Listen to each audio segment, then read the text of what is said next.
Pagi-pagi buta, Tung-Tung sahur udah siap jadi chef. Motong sayur kayak motong utang.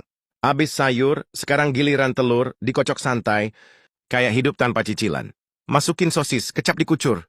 Wih, aromanya nyerang kayak tagihan listrik. Lanjut nasi dikasih minyak wijen. Biar wanginya bisa nyium sampai tetangga. Nasi digelar di atas nori. Jangan tebel, jangan tipis, yang penting niatnya tulus. Isi sayur ditumpuk rapi. Ekspresi fokus kayak lagi ngisi formulir bantuan. Muka tegang, gulung nori.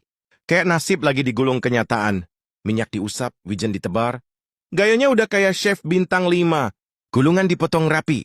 Padahal udah yakin bakal hancur. Tara, jadi juga. Tampilannya Jepang, rasanya tergantung nasib. Makan sambil senyum. Biar nggak kelihatan betapa hancurnya hidup.